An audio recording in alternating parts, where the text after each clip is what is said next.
Good. When you have the camera on the corner, I can't see anybody. So sorry. So let me go through the first part. So talent. I mentioned one of them in my case for the business when I started it is you don't burden your current team with all the responsibilities unless it's part of their yearly objectives. So I've seen a couple of different structures that have worked. One is if they are highly acquisition active, that they dedicate a team 100%. When I say 100%, that's their job. They don't do anything else to the upfront acquisition identification, the due diligence. Usually they find somebody to do the quality of earnings outside, and then starting to plan the synergies and what they see as the high level, and then handing it off to an integration team where we've identified something I talk about in here called an integration management office or organization, and I can explain that to you. But that works a lot better and then just throwing it on your current team and saying, hey, we think we have a process, and I know you've got a job that I've given you all these yearly objectives, but I still need to make this date to get my synergies or the return on it that you've been looking for. And we've proven, and I'll talk about it as I go through the presentation, that when you do it with either 100% dedication on your side, or what we do is we have a structure in the integration management organization, which I talk about in the next slide, where we can do it hand in hand, still get the subject matter expertise. I think that's one of the reasons, Carrie, that some of these fail, which I'll explain, is that they come in as an Ernst & Young and they think they know it, right? We know it, we know our process. They don't know the industry, and that's a huge problem if you lose the subject matter expertise. So that's one of the big reasons, and I'll explain to you what we do. And then when outsourcing, I already told you this about the junior resource. The only reason I say that, it's nothing wrong with it. It's that everything you'll see in here is about how do I get to the synergies as quickly as possible in a quality fashion? Because that's what this is about, right? You've made the acquisition. You're looking for synergies, competitive, positives that you're going to get. There's a lot of different things, but they're all at the end hitting your P&L financially. And when you have somebody that doesn't understand the process or can't understand the curveball, which I'll explain in a second what we do, then you're losing time. So this is really, if you think about it too, like you think about process and theory, you've ever heard like most processes or efforts you're making, you don't want a lot of starts and stops, right? Because you start and stop and you just keep doing that and you never get to the end. That's what the predication is here that we go with. Execution. This is big that I've found on our advisement is you've made an acquisition, you have assets on the other side. Don't assume that your process, your systems, and your people should be used over the new acquisition. And I talk about that a little bit in the next slide, but I'll hit each one of those as far as it's fool's gold, because I've been in a lot of them and I was a part of a lot of them where we thought, well, we're the better in the scenario here. And I went through one as well that I'll tell you a bad story from called Iron Mountain, that a lot of people still on the executive side that are my clients now have a bad taste in their mouth, and I'll explain to you what happened there. This is the point about the junior consultants, and one of the major points back to this 70% mark is a lot of these firms get a process. Either they're handed it from an outside consulting firm like us, or they're going arm in arm. And what they say, and I can tell you this 100%, is these other firms, they say our process is proven over thousands and thousands of integrations. It works 100% of the time for every single acquisition. And I would tell you that's wrong. Is that 5 to 10% of every acquisition is different, even in the same industry. You have things thrown at you, especially in the world that's emerging with new technologies, where said technologies, they could change in the industry, or somebody has an old technology. You never know what you're going to run into. So we leave our processes extremely repeatable. I mean, it's got a Six Sigma underpinning, but I leave 5 to 10% of it, and I'll explain that in the next couple of slides as to why we do that and how we do that to customize the integration to whoever we're working with at the time. The next one is focus your process prioritizations and efforts on the greatest ROI and synergy opportunities.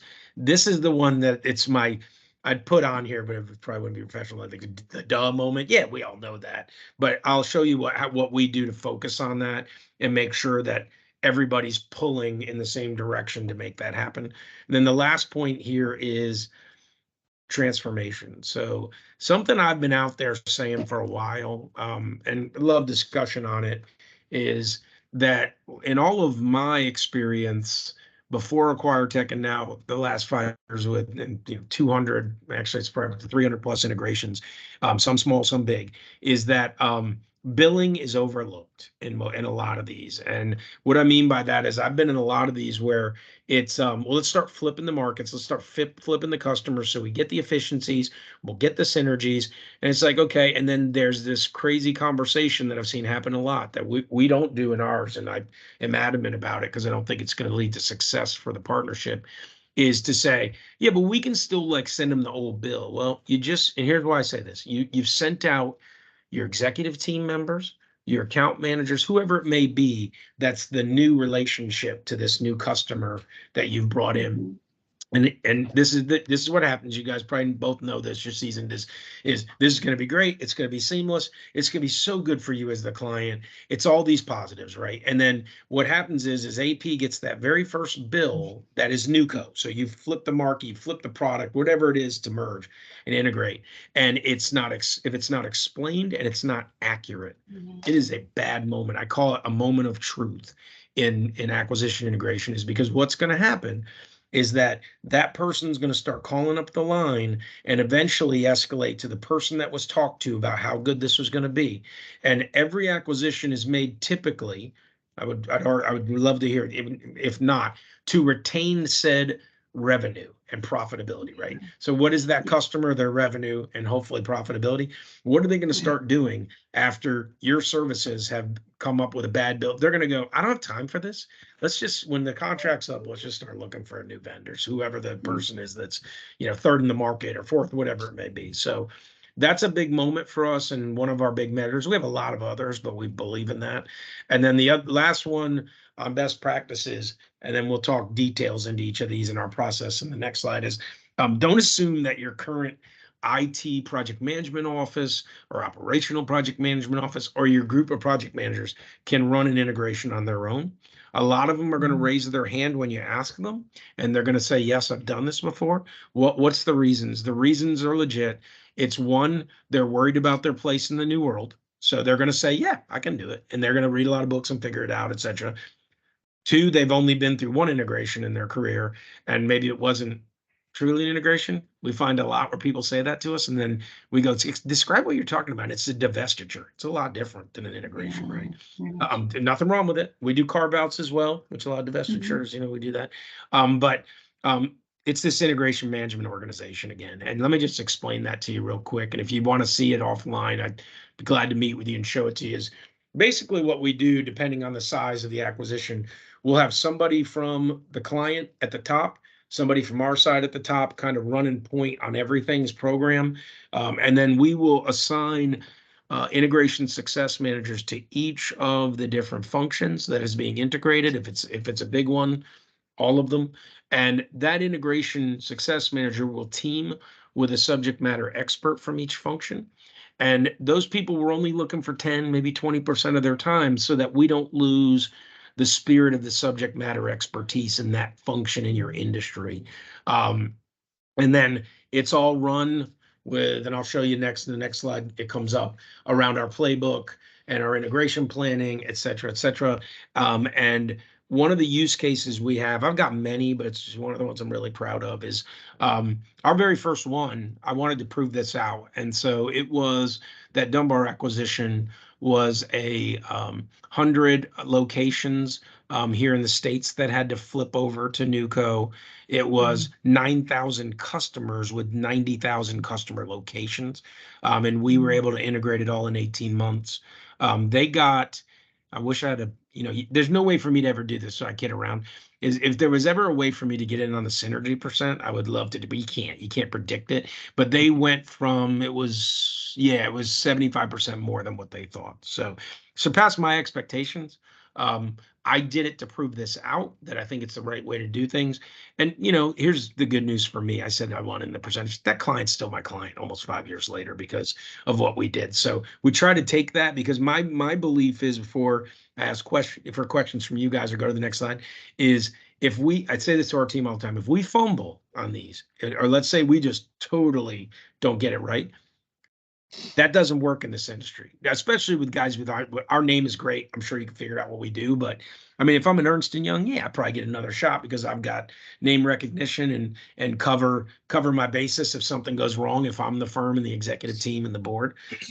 But we don't have that luxury. So we take this extremely seriously, that we cannot have missteps or failures. And I just so you know how passionate I am about that statement. Just had breakfast this morning with the CEO of the big business here in Atlanta, publicly traded. We're doing an integration from. Is his team kept, even though we had this presentation, I went out on site, talked about planning. His team kept giving us excuses why they couldn't get to something. And I said to him, listen, this is going to be a good moment for us, I hope. I'm checking out. I'm not going to sign off on this as a choir tech if this isn't going to be followed. And we just had a great conversation. We're getting everybody back on the same page and getting this done in 3 months. We had a 6-month ramp. So that's how passionate I am about this, is that I was going to fire a customer today. So questions? I have one in relation to your transformation.